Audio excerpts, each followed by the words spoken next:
What is up, everyone? Welcome to episode 12. Welcome back, John. Welcome back, Dugan. What we're going to talk about this week is a recap of last week's to start it off with the Brewers and Padres. Then we're going to look ahead to the Marlins and the stinking Braves. John's going to give us Phillies minor leaguer of the week. We're going to do the Phils Make Me Drink segment. Then we're going to talk about what's up at Lorenzen, what's up with the bullpen, what's up with Walker. And then we may get into another segment, which is talking about our memories of the vet, whether it's, an actual spot from a game or just kind of like something we remember, a story that we have from the vet itself. So before we get going, I want to do a plug for ourselves. So you can get this t-shirt on phillysportshirts.com, PHILLY, sportshirts.com.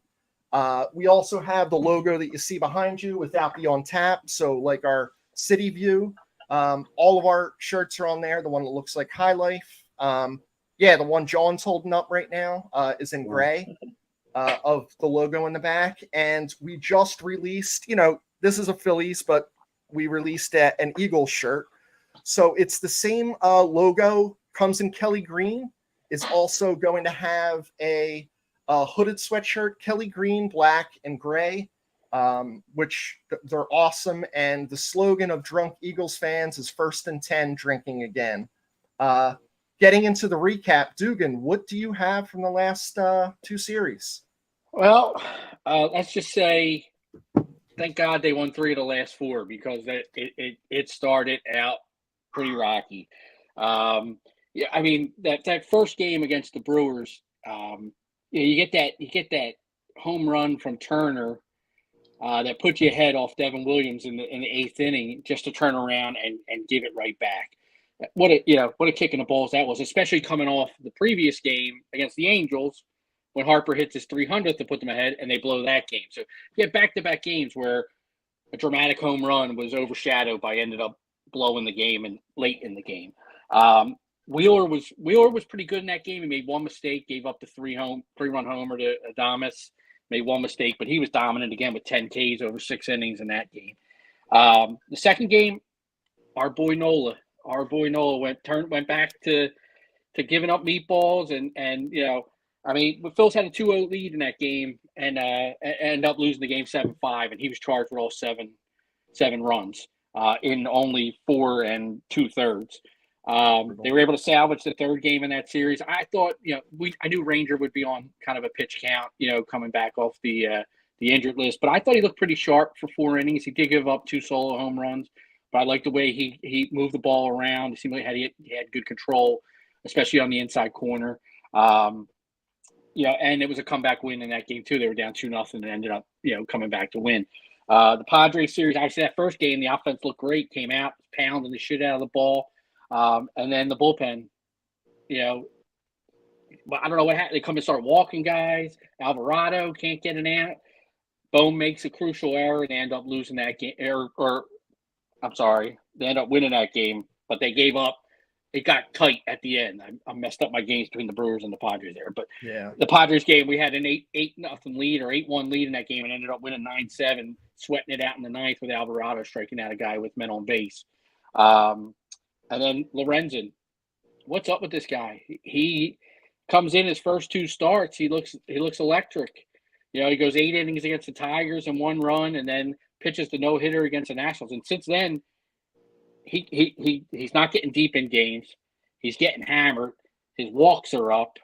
I know we'll talk about him a little later, but he's a major concern right now. Over his last 4 starts, it's not been pretty. And then game 3 again, it's Wheeler again, just looking dominant, going out there, 6 shutout innings. Schwarber's been unbelievable. I think he had 3 home runs that led off games in this 6 games stretch here that they had on the road.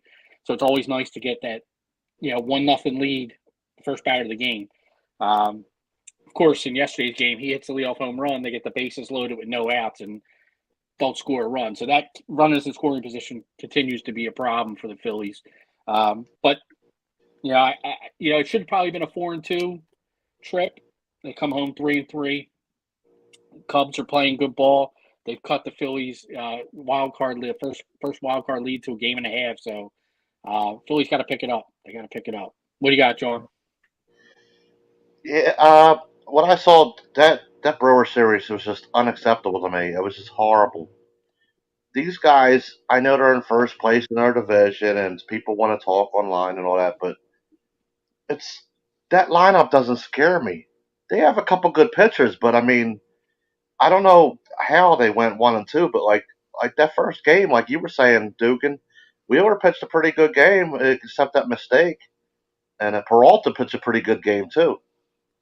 But like you said, that bullpen after that was just, and then game two. What I noticed too, in game two was Nola. I mean, Jesus, four innings, 4.2 innings, 7 earned runs, 8 hits, 3 walks, like horrible, just meatball Nola.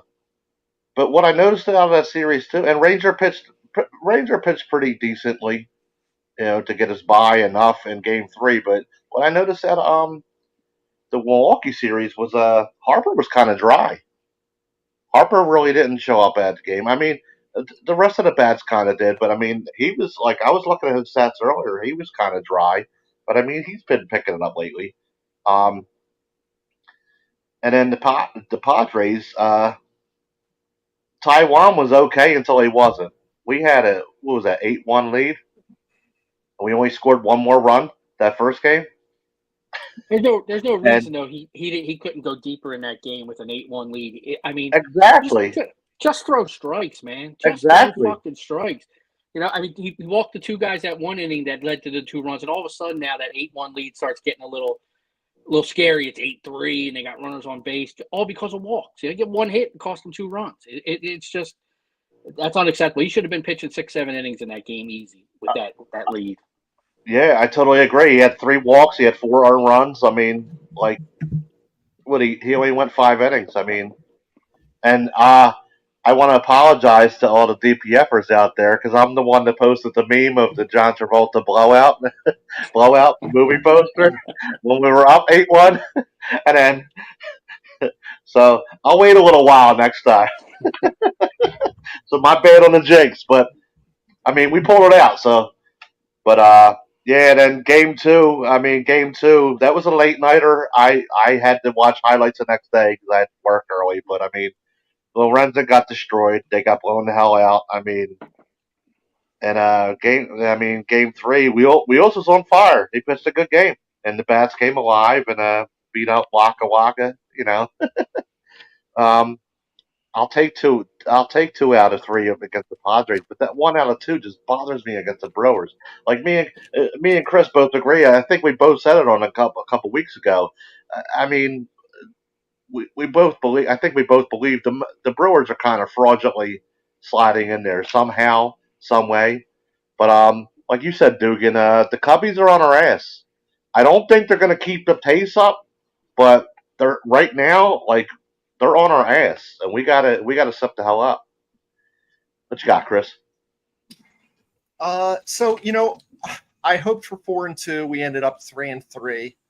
It's a West Coast road trip, and and I agree the Brewers aren't good, but they're in first place, so they must be good enough in the Central. So I was pleased with 3-3. I feel like each time we do the podcast on Thursday, like Wednesday's a loss. Like we may have won 5 in a row, but like leading into it, so I'm happy we have a win leading into today's game. It helped with blood pressure, depression, demeanor, alcohol intake, all of those things it helps with the next day. I think this has been a tale of 2 seasons, honestly. And what I mean by that is the pitching bullpen starters kind of like held us up for the first 75% of the season, right? And now I'm just really unsure.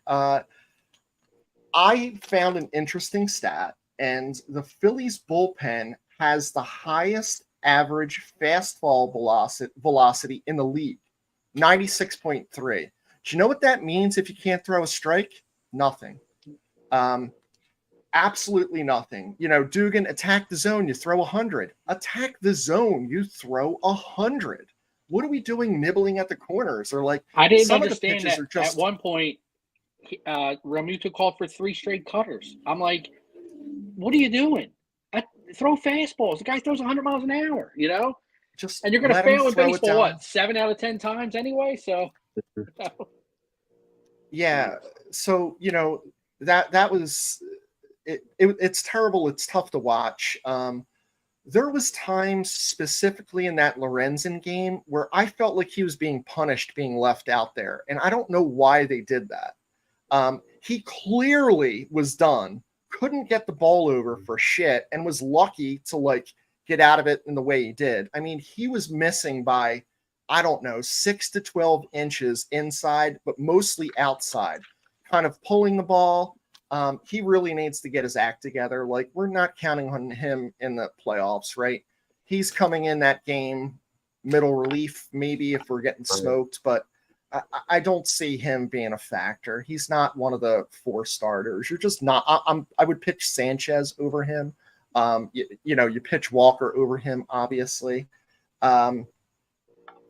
Otherwise, like, the Padres, the downer was like getting shut out and kind of getting embarrassed in that game. And then the 9-7 game was like, it looks on paper like it was a close game, and it was at the end, but it shouldn't have been. They kind of got their 8 runs and just put their tail between their legs and moved on. So I'm not disappointed. Coming out 500 from a 6-game road trip is good. But I look at it this way, like 5 years ago, a 300 road trip in September, I'm like, all right, this isn't that bad. Like, you have to expect more. 3 for 3-3 on a 6-game road trip, and you're trying to get in the playoffs. Like, it's not good enough still. They failed to pull out a game they should have pulled out, and they're consistently behind, and that wears on you as an offense. It wears on you as pitching, and then they get ahead and the pitching fails and offense shit the bed. So we haven't brought it up, but that Bohm error was like, that was just fucking soul crushing. He ate it. He didn't do it. It should have been caught. It was not hard hit. It was the reason why we lost.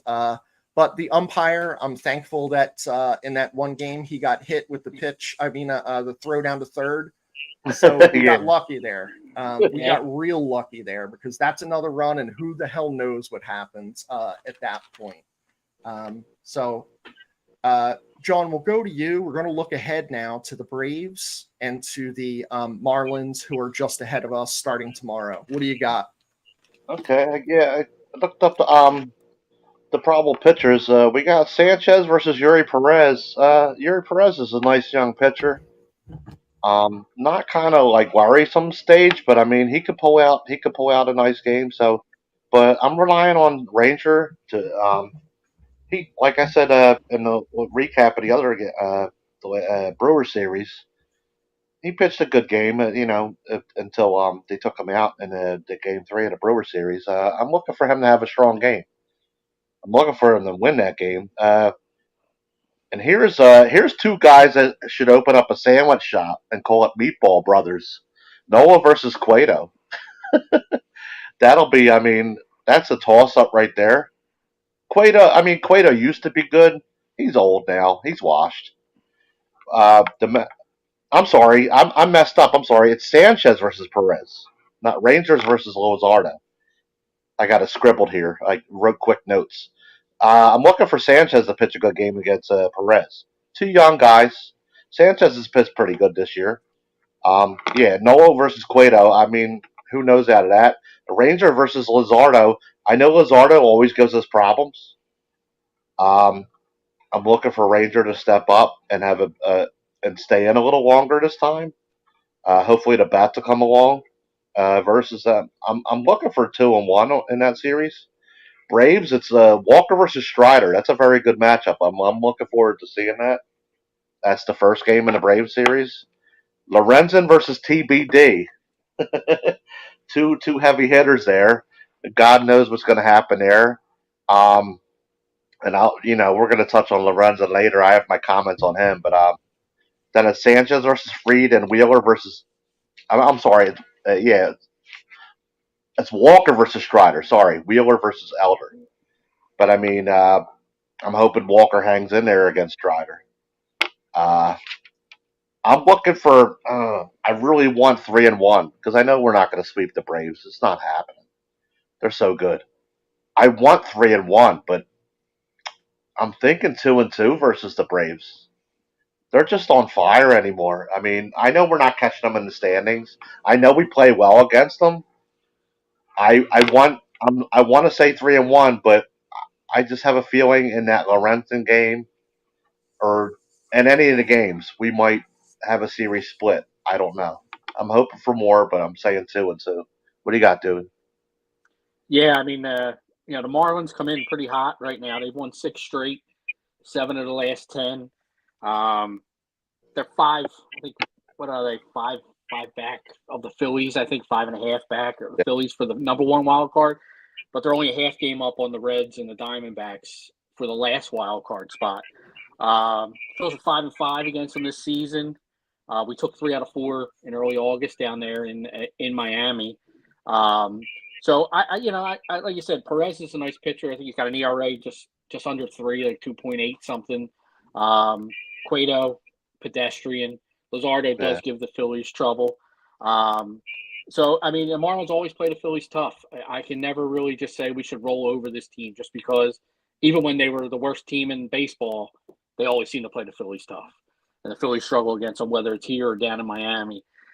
You'd love to see two out of 3. You got to have Nola step up and pitch a good game there, and hope that you get one from Sanchez or Suarez. I got to imagine Suarez will probably still be on a bit of a pitch count because of just coming off the IL, so he's probably not fully stretched out yet. So he might be on a 75 or 80 pitch limit, which might only get him through 5 maybe. So 2 out of 3, that would be the goal. Obviously, you'd love to sweep them, but 2 out of 3 would be the goal. But I can't guarantee it. Not the way the Phillies pitching has been up and down of late. But I'd like to see 2 out of 3. The Braves are just, I mean, they're out of this world good right now.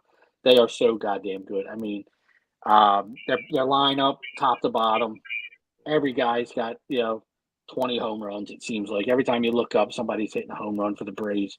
Their pitching, their pitching's good. You hear Strider, but he's got a 3.5 ERA. I think he's, he can be dominant, but I think he can also be had. So you got that doubleheader on Monday. It looks like the Phillies are going with, two of their normal starters, and the Braves are probably going to have a bullpen game in there. I don't know which game they'll use the bullpen guy, probably the second game. So you got to take advantage of that if you get into a bullpen game, and But yeah, I mean, I've been looking forward to seeing the Braves again. We haven't seen them since like June. And it's kind of a measuring stick series to see where the Phillies are at. You're going to have Wheeler throwing, you're going to have Walker throwing. So you figure 2 of your top 4 starters are going in that series. So it'll be a nice measuring stick to see where we're at as a team.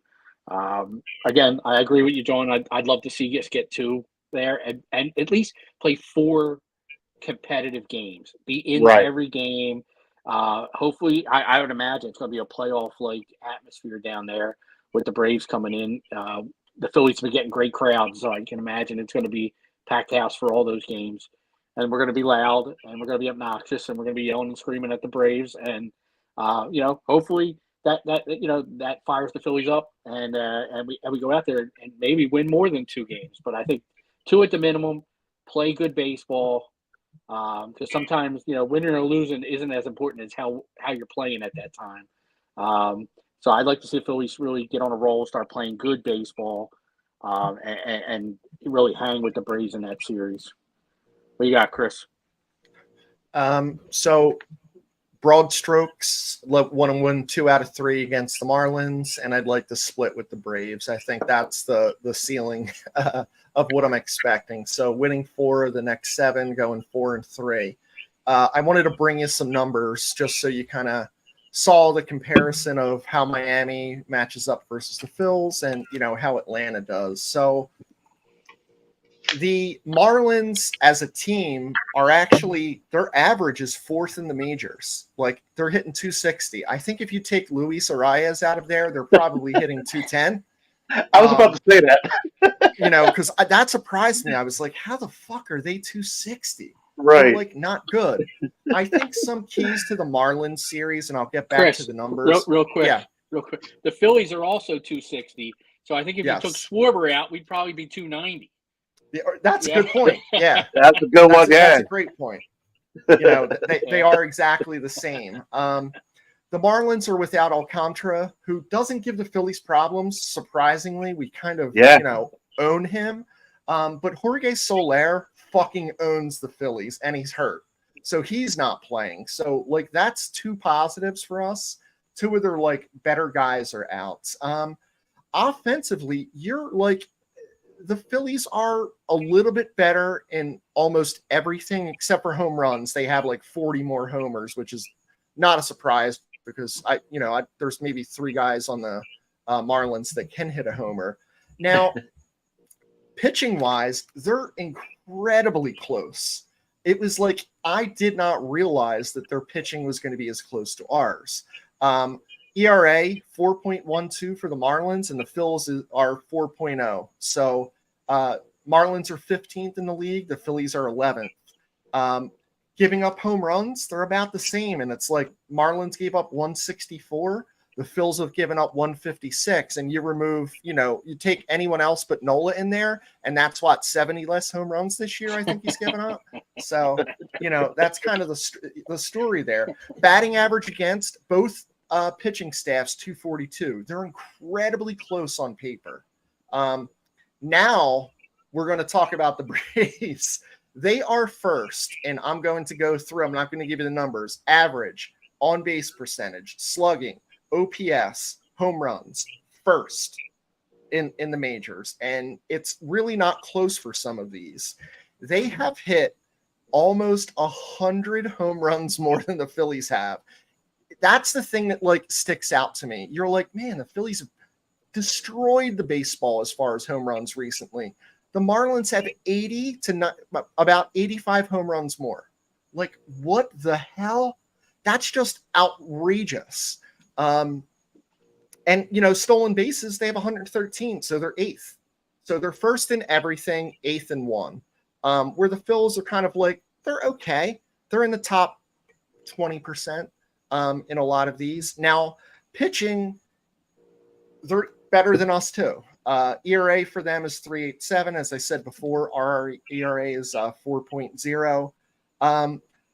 The whip is very close. They're at 1.26 and the Phils are at 1.24, which is interesting because there's not a direct correlation between, not having a lot of guys on base and, having the ERA. And the other thing that kind of stood out was batting average against, for the pitchers, 240 against the Braves, 242 against the Phils.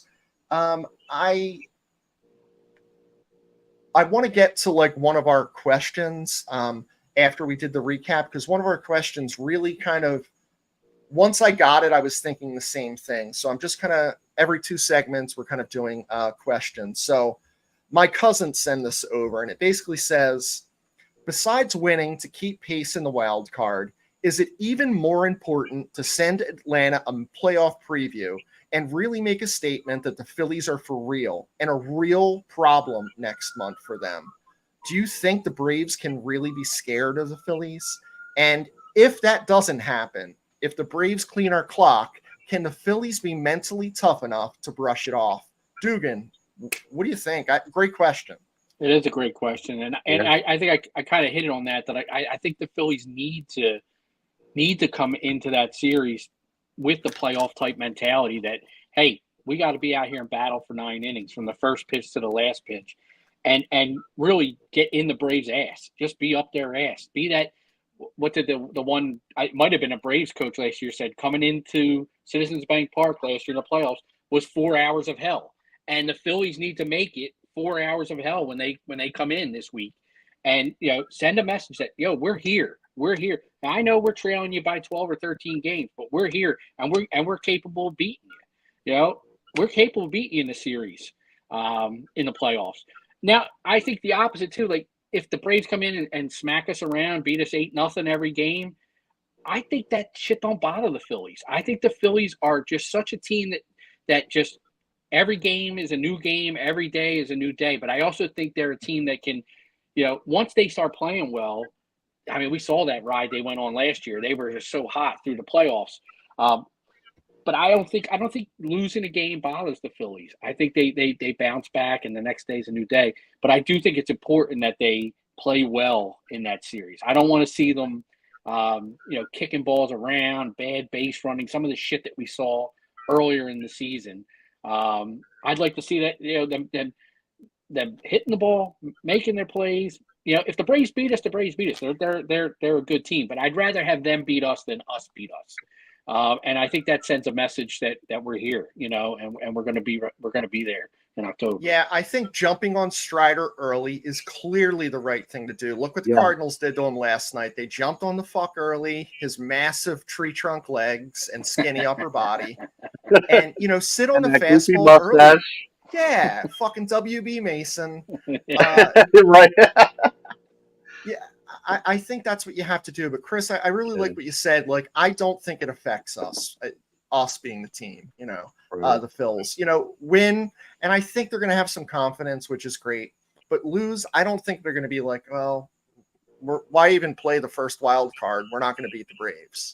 I don't think that that's the fact. But, I thought that was a good question from Sig. And John and Chris, thanks for that input. I'm going to go to some of our comments on the within. So, Nancy, congratulations to our winners today. Hope to see some live stream during the event. We sold some T-shirts in August, and we did a drawing today. So 5 people were drawn. They can each bring one person to the garage for a 9:23 game. It's against the Mets. Like the over-under, the early open over-under was going to be at plus 900. Fuck the Mets. You got to take the over. Like the money's gone way over, so it's up to 1,200.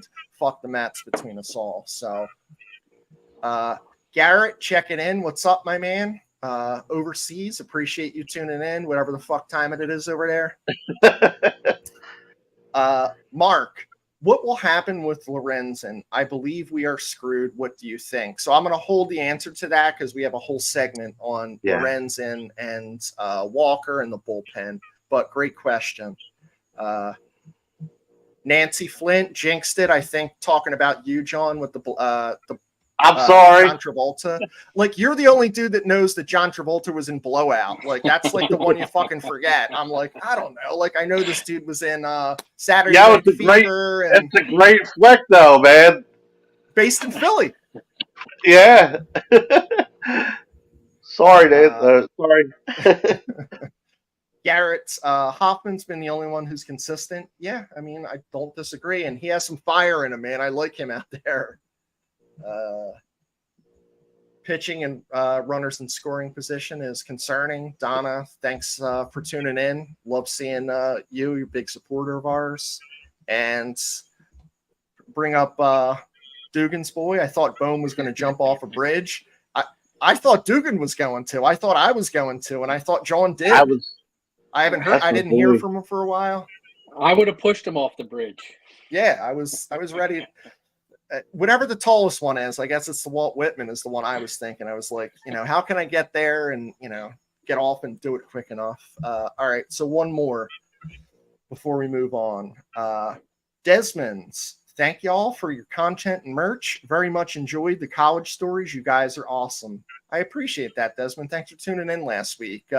Mike and I were kind of rehashing some funny college baseball stories, and maybe we'll do it. Maybe we won't. I was like, some people might think, the fuck these dudes are doing the fucking Glory Days by Bruce Springsteen or whoever the fuck sung that song. But it was just, I was like, it's funny to us. Is it funny to everyone? And we try to pick stories that were like, funny, but we'll see. I don't know. But thanks. So that was a positive review, and I appreciate it. I will take it. So the next thing, we're going to turn it over to John, and he's going to hit us up with the minor leaguer of the week. Yeah, Mike, if you're watching or when you land, safe travels. He threw me this one. I was familiar with the name. I wasn't familiar with his game, or I haven't really watched him. But my minor leaguer of the week is Lehigh Valley pitcher Hector Perez, right-handed pitcher, 27 years old, 6'3", 223. He was signed by the Astros as an international free agent in 2014. He's bounced around a little bit from the Astros to Toronto. He went to Toronto. He was in the Roberto Ozuna trade that brought Ken Giles to Toronto back then. Um, he's bounced around a little bit. Toronto to the Reds to the Braves and now to us.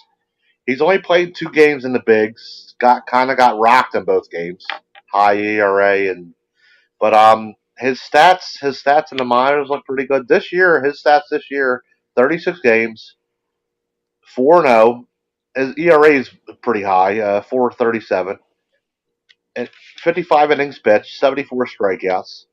Um, he's only gone over like 100 innings pitched 3 times since like 2015 in the minors wise.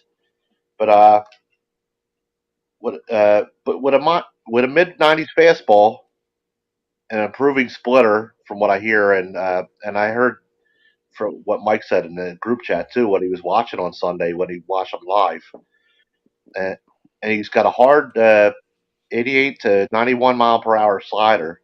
He's got the stuff to dominate if he gets ahead and counts. From what I hear, from what I read online, scouting reports, best case ceiling of a back end starter, questionable control and pitchability could bounce him from the rotation, but they're looking more. He's thought of more as an impactful multi-inning like pen piece with a high 90s fastball, and they're saying his best pitch is a slider, so that'll be his most effective pitch. But he's not old, he's not young, he's bounced around. But I mean, I'd like from what Mike was saying in the group chat uh, earlier on Sunday when he was watching him in person. He was locating his pitches well, and he was just like dinging them in there. I'd like to see what he can do in the future. I mean, I'd like to see him get a shot at some point. Um, Maybe as a back end, if he can, if he can keep his control right as a back end starter. Or I mean, we could always use a long relief guy with a nice fastball and a slider. So looking to see see what the guy does. And I'm actually when Mike comes back next week, I want some more input on what he saw in person too. I'm curious to see what that's about. But that's all I got on him. Cool. We're going to move into the Phil's Make Me Drink segment. Can be positive, negative, and Dugan will ask you to kick it off. Nick Castellanos makes me drink.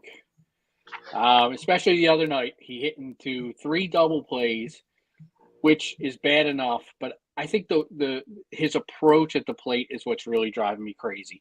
So the other night, Schwarber leads off the game, works a walk.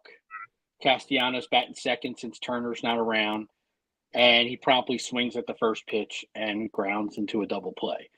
The second at bat, the pitcher walks Sosa and Stubbs to lead off the inning. Schwarber comes up, he ends up popping out. Castellanos comes up, swings at the first pitch, promptly grounds into a double play. So the man saw 2 pitches and produced 4 outs. But it's the approach. By his second at bat, the starter for the Padres had shown that he had no control. He was walking guys left and right. You have to be a little bit more selective up there and not go up there swinging at the first pitch. Castellanos, before the All-Star break, I think his high water mark was somewhere around 313, his batting average. He's down into the low 270s now. That's tough to do with as many as bats as he has had to have your average drop that bad. And since the All-Star break, he's really only had maybe a 4 or 5 game streak where he was hot for about 4 or 5 games. He doesn't walk. His plate discipline is terrible. I don't know why you'd ever throw him a strike with 2 strikes, because he's going to chase a ball in the dirt or outside. And the other night he had 4 at-bats, and he produced 7 outs. The Phillies would have been better off if he walked up to the plate without a bat. Then he would have only produced 4 outs instead of 7. So he makes Chris, me drink. Would you ever throw Nick Castellanos a strike? No, there's no reason. There's no need to. Yeah, No. and he's up there swinging. He swings at first pitch all the time, so he would never see a first ball fastball from me. Never. I would never prove him one. You know, if Nick Castellanos gets a hit off you at this point right now, you made a mistake because there's no reason. He's not disciplined. He chases everything. He's just got a terrible approach when he goes up to the plate, and it's the exact opposite of how he was in the beginning of the year. He was laying off that shit. He was waiting until he got a good pitch to hit, and he was driving it when he got the good pitch. Now he's back to 2022 Castellanos, swinging at the first pitch, swinging at everything. If it's in this zip code, he's fucking swinging at it. And he drove me nuts the other night. Not that the Phillies played well; they lost 8-0. It was a shit game, but he looked disinterested, swinging at the first pitch, 3 out of 4 at bats. Like it was just he drives me nuts. He drives me nuts. He drives me to drink. Yep. What do you got? What do you got, Chris? So everyone hold on to your seats. I'm going to do a partially positive one here. Like, that's not my nature. I would normally do something that like really made me drink in a negative way. But you know what? Trey Turner is now one of ours, and he just became a dad for the second time. So I think that's like a reason. Like, he's a Philadelphian. His kid is going to grow up a Philadelphian. He's going to know John and Chumpy and all these words, probably, hopefully. I mean, he'll probably go to Penn Charter. So, but you know, they're still going to be like, oh, I like Takis and I know the word John. So I think that's an awesome reason to drink. So him and his wife, Kristen, I think the baby just came today. And I think the name's Tristan Turner. So TT, kind of cool, just like dad with Trey Turner. I think that's awesome. That was my positive reason to drink. My negative is like humans have been around for centuries. We know the gestational period. Yo, Trey, man, come on.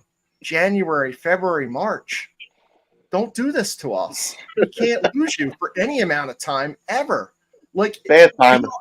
Take 2 or 3 months off for paternity and, you know, late November. Celebrating that contract, man. They were That's celebrating it. that contract. Give me that 300. What a beautiful way to celebrate.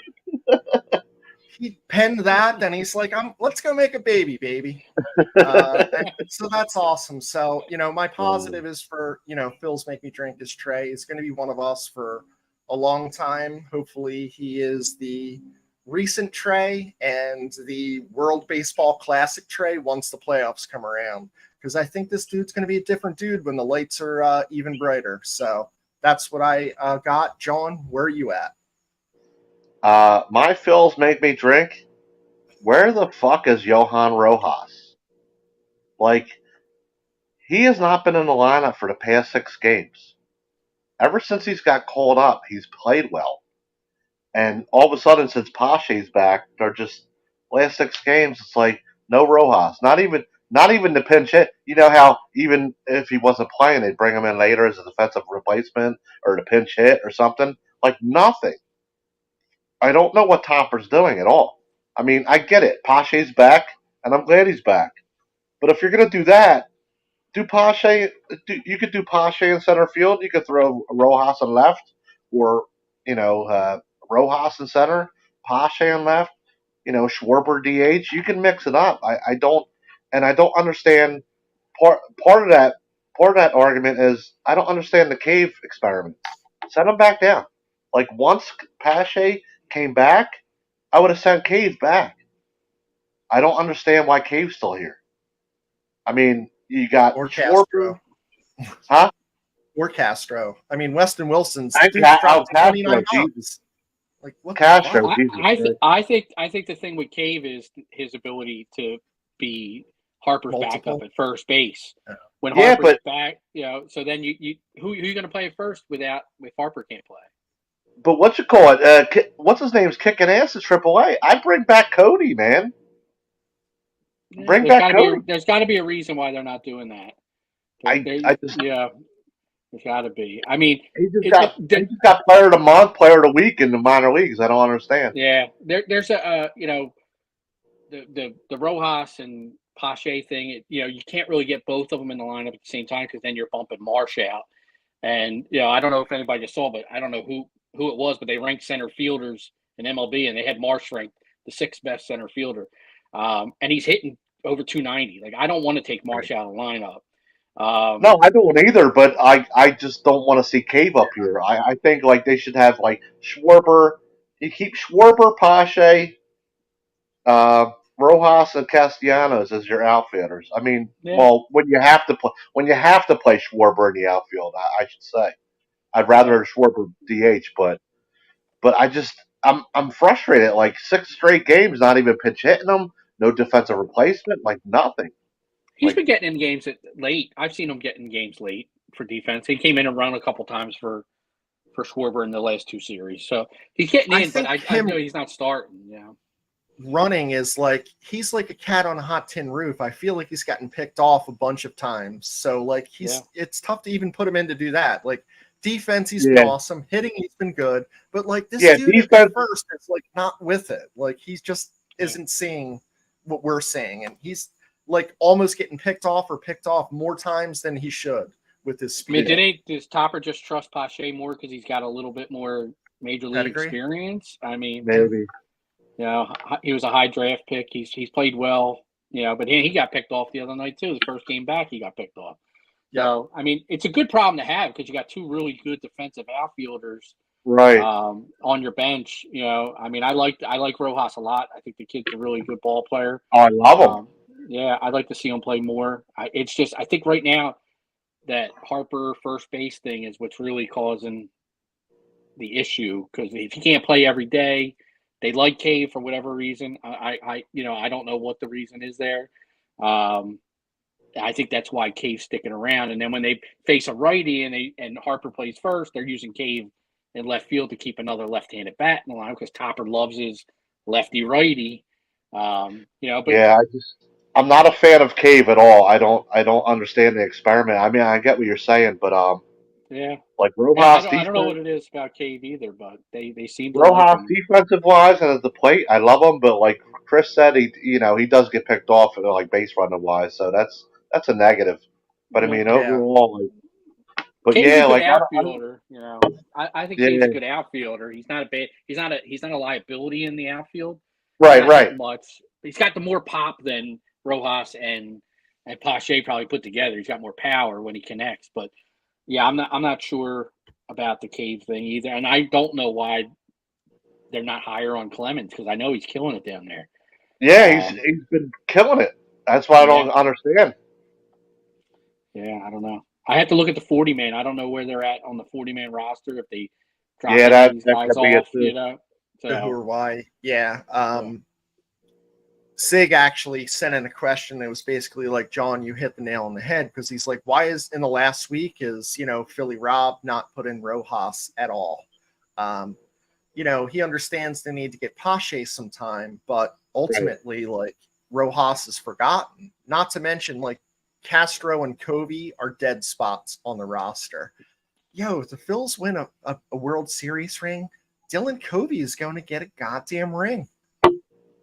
He's going to get a ring. Isn't that crazy? Like, I just feel like he's there for one reason, like blowout time. And that's needed. But he doesn't even come in blowout time. Right. Yeah. He doesn't. He doesn't. Like 8-0. Where the fuck's Covey? Well, he came in that game and I missed it? He came in that Lorenzo game. He pitched the last 2 innings. Oh, okay. So I was asleep. I was asleep. I was like, why isn't this dude in? Like, it should be like Lorenzen's shit in the bed. Just put Covey right in and fuck it. Let it jump 1,000 runs. Dude, I hate Covey so much. I'm the president, vice president, treasurer, whatever fucking position you can think of the Covey hate club. All right. Let's go to some more comments here. So wait, Joe, what's up, Joe? How you doing, Papa John? Papa John's on the scene. Yeah, he is. This is Papa John. Let's see. Is there any curse words here? Yes, ass. Last time he dropped the P word, which I love. Why do relief pitchers only pitch 1 to 2 outs? If they're doing good, leave their ass in there. Pitching is going to be our downfall down the stretch. John, this is your dad. Talk to him, man. Bring them down. Let them know they're trying their best. Let's see.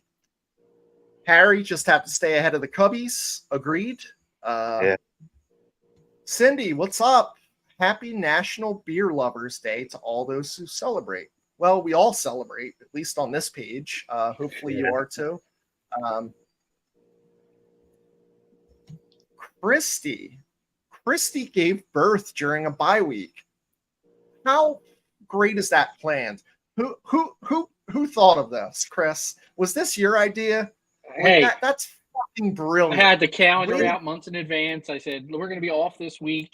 Yeah, it was during softball season. She did it over a Memorial Day weekend. We had a bye week, and I didn't miss a softball game. There you go. Trey Turner. Take that, Trey. Planned it out. Real heroes don't wear capes. Donna Marsh should be an everyday player. That's clear to me. Like, this lefty nonsense, stop it. Like, Cave's in there because there's a righty, but like Marsh will never play against the lefty, or rarely. What are you going to do? Sit this dude in the playoffs if a lefty's pitching? Like, let's stop with that. Let's see. Dugan's right. I think the reason Cave is hanging on is to back up Harper, but agreed that it would be good to bring up Cody instead. Yeah, let's see what happens. And like Dugan was saying, maybe it's some 40-man roster issue that's going on.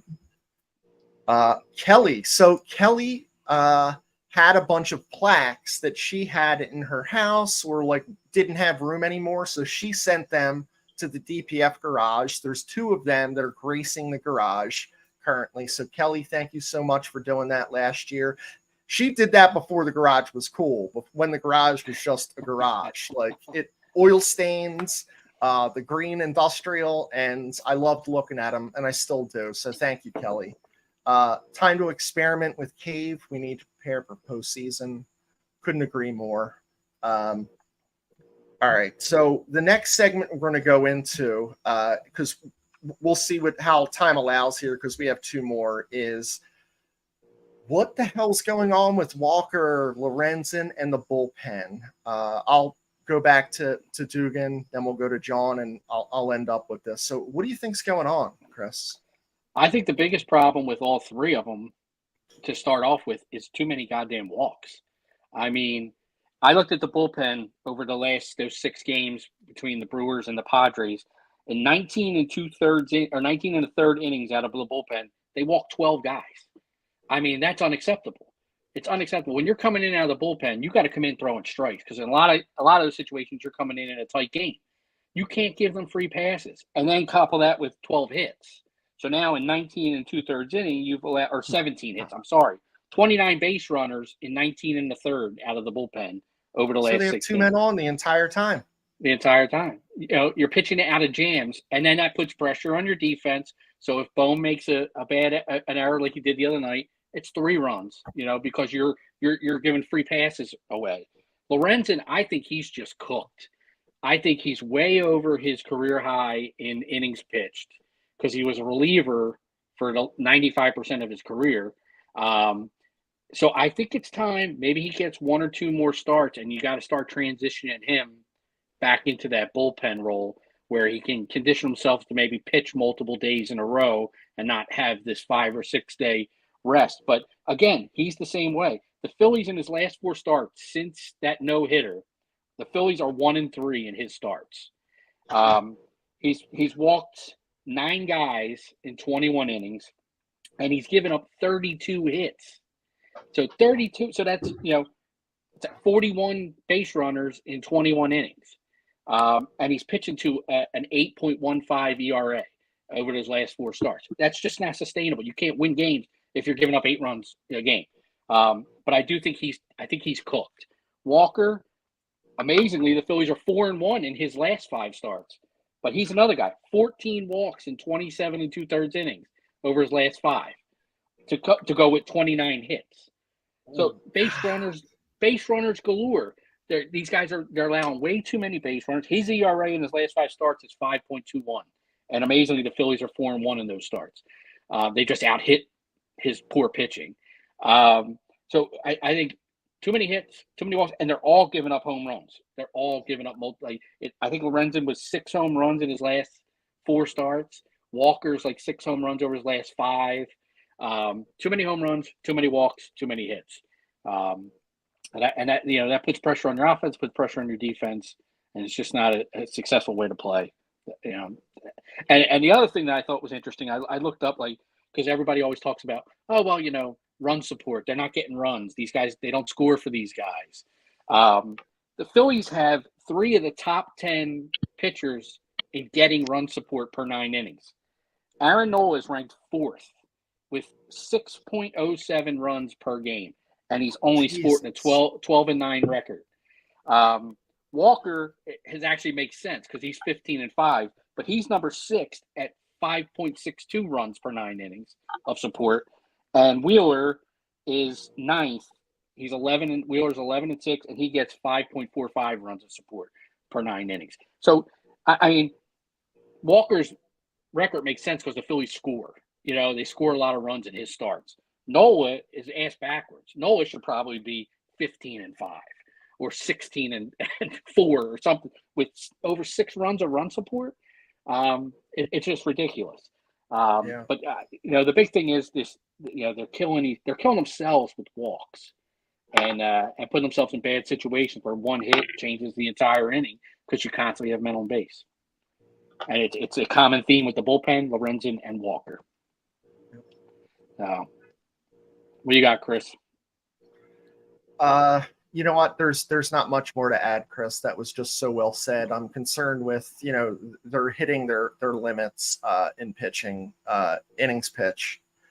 Walker has been terrible consistently in the second half of the season. He's almost at his limit. Lorenzen's way past his limit. And to me, that's kind of what it is. Like, I hate to believe that this is true in this day and age. Because, you think back to Robin Roberts, Don Drysdale, Juan Marichal, Warren Spahn, they would just throw and throw. 3 days rest, 2 days rest. It's not like that anymore. We're all built different. It's probably better for their arms. I think it's, load on them so much. And it's tough when you're in a pennant race. I mean, we're in a playoff race, maybe not a pennant race right now. Not yet. We're out of it, but I think that you have to consider at times pulling them and not going with the 6-man and pulling someone up and giving someone that spot start that deserves it, or you just kind of want to see what they have. What the fuck would be wrong with bringing up? I don't know who it is, and I'll say Mick Abel, but bring the kid up for one game. The fuck can he do any worse than Lorenzen or Walker or Nola? Recently, fuck it, let him go 3 innings, give him a taste, send his ass back down. I wonder if some of those decisions are based upon, now he's brought up once and we're losing, an up and down on him. Possibly that's what it is, because otherwise, to me, this is the perfect time to give one of those people that chance. And, is Joe Roa available? Because I think he could give us 20 to 30 innings in September. Joe Roa. And I was thinking, the last thing before I flip it to John is I was thinking man, Lorenzen pitched a no-hitter. And then I was like, well, so did Joe fucking Cowley. Yeah. Do you remember him, anyone? I remember, yeah. He was here for in the 86. White Sox. Yeah. For the White Sox. Got it. I got a funny Joe Roa story since you brought him up. I went to a game when Joe Roa was pitching for the Phillies at the Vet. And I don't know if you remember, at the Vet, they had the televisions all around, the bowl there, the lower bowl in the outfield and everything, so you could watch the game. So it was the pregame, and it was Harry and Chris Wheeler talking the pregame and, giving the lineup and here's our keys to the game and the pitching. And Roa was starting for the Phillies that day. So they go through and they do the whole thing. And I guess the TV cut to a commercial on the TV, but that was a closed circuit, So Wheeler's like, oh, what the fuck? We got Joe Roa today. throughout the whole fucking stadium, dude. The whole stadium. Oh, He's that is like, so great. Yeah, he ripping on Joe Roa. It was hilarious. You almost like hear Harry's scotch glass clanking or his gin and tonic. Who the fuck is Joe Roa? John, what do you got here? I got Wheeler. Wheeler's gonna be like, it's looking like our stud, starter, like our ace, pretty much down the stretch and the playoffs. Nola, I mean, see, last year we had a better 1-2 punch. Nola became Mr. September last year out of nowhere. He got blown out a couple times in the playoffs, but I mean, after Walker, I mean, after Wheeler, it's like, who can I depend on to be like that horse? Like Nola is just not. He's up and down and all around, and serving meatballs everywhere. He's just inconsistent. I think Ranger might be that guy that steps up and is like that number two rotation guy in the playoffs. But I see Lorenzen being long relief. Like I'm going to touch on what Chris said a little bit ago. Long relief. Maybe start him once or twice more, and then that's it. Like shut it down and then put him in the pen. Long relief maybe. Because playoffs is like what 4-man rotations anyway. So you're going to see Sanchez probably in the pen too. What's the rotation going to be like? Wheeler, Nola, probably Ranger, and Walker probably. And Walker, like you said, Chris, Walker. The second half is just like his numbers. His numbers are deceiving. Like his win and loss record is very deceiving. His second half of the season, he's just shit the bed. And he just the other day in that 8-1 game, we were up. So like, there's no reason he shouldn't have. Like you said, he shouldn't have. He should have stayed in a little longer. First of all, second of all, I mean, even with that bit, like I know they were chipping away at it, but I didn't see them coming back all the way. But I mean, we won the game. But I, I'm not having faith in Walker. I mean, pretty much Wheeler is like the stud, and the bullpen I'm cool on, except Soto and Covey worry the shit out of me. Like when I see Soto coming in, like I don't know who the hell I'm getting. Soto is like Soto was like Alvarado like 3 years ago. Remember, like he threw hard and all, like fastball, 90s this, 90s that, and all, but he couldn't locate anything. He had no control. Like that's who he reminds me of, like Alvarado, a couple like before he had to close a role last year, pretty much. Yeah. Bilotti's been shaky lately, but I mean, I'm hoping he'll bounce back. But Hoffman's been a godsend. I love Hoffman. I trust most of our bullpen, so uh, I'm good there. But I mean, as for Lorenzen and Sanchez, put them in the pen and go with the other four. And I hope Nola wakes up somehow and just pulls off some magic for the playoffs or whatever. Because I'm not seeing anything from him either. Yeah. So, John, one of the things you said, like I'm going to quote Steve Austin, and he would say DTA, don't trust anybody. Right now, I don't trust the bullpen at all. Like we talk in our texts, at what point are we like, hey, you know what, this is a comfortable lead? Right now, I don't fucking know what that number is. I have no idea. I have no idea because like 8-1, and I'm still like, I don't want to be a Negadelphian, but like I'd like to score a few more runs here. Like when we post that, we're not bullshitting. Like we're like, I think we need to be 10 up. I think we need to be 2.5 grand slams up. That's when I'm comfortable. I'm going to go to a few more comments, and then we're going to hand it over to John because he has something he wants to bring up and talk about. So we're going to give John some time, and then we're going to leave the vet stories for next Thursday. So as you know, we're always doing the podcasts on Phillies off days because we're Phillies nuts. We're watching the game. We expect you are too. So if you wanted to watch it live, you can on an off day. So I'm going to go to some comments. Our boy Mike just landed. Fuck the Mets. So Mike was away for work and he just landed. So Mike, Fuck the Mets. Welcome home, Mike. Mets. Yep. How many of our pitchers will have dead arms by October? I hope all of them have dead arms in November. After like November 5th, it's a game 7. And Johan Rojas scores on a suicide squeeze in the 10th inning of a tie game after we bunted him over to third because he struck out the game before the person before, and then suicide squeezed him home. Phil's win, 2-1, final of 10 innings. And he went first to third on a hit and run, right? He did. Mike Christie, I did love how Walker took responsibility for being shitty and said he needs to be better than that.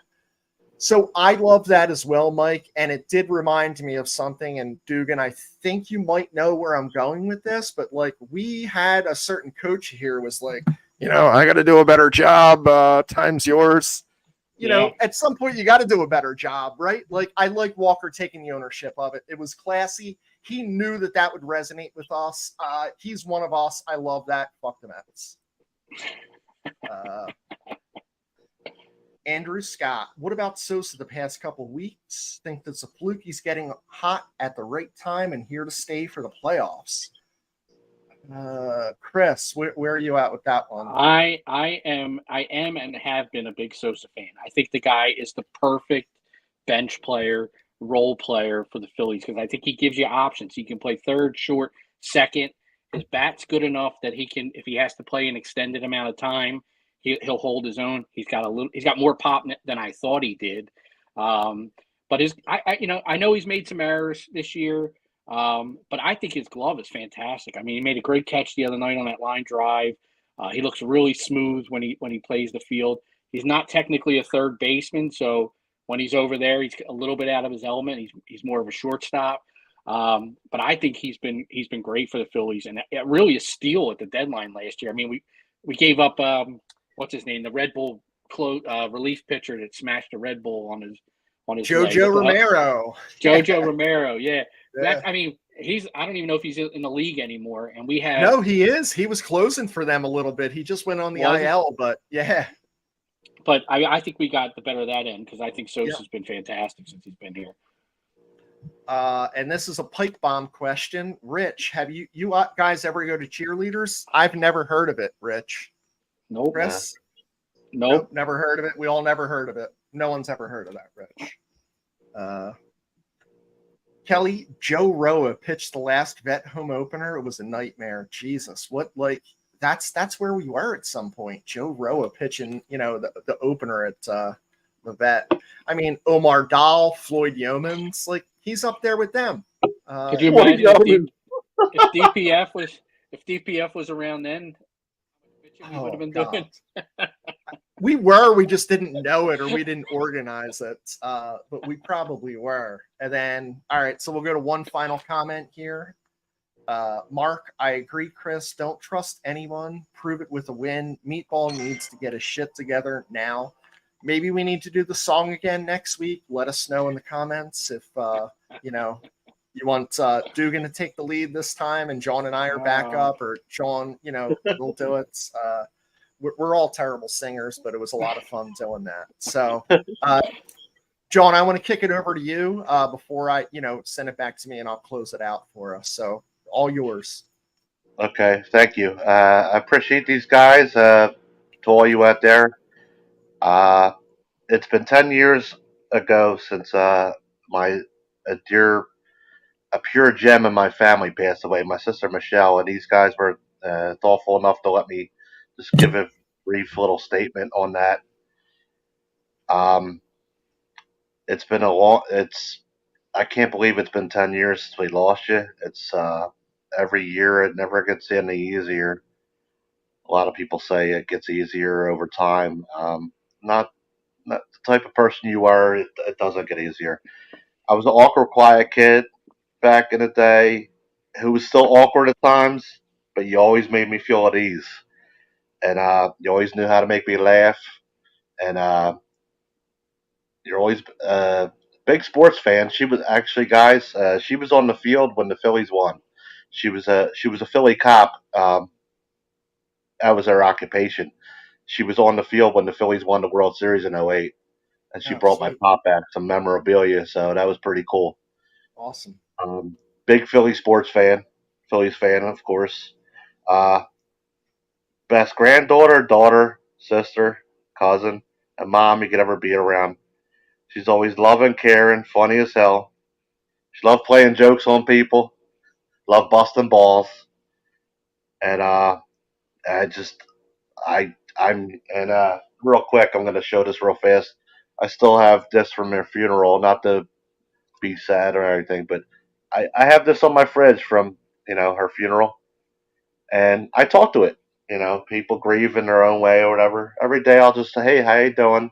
Or I'll just say something silly I think silly or whatever. I'll talk to it like I'm talking to her, and I just miss her every day. And her favorite drink was Twisted Tea. I mean, I don't have Twisted Tea at all. I have Coors Light.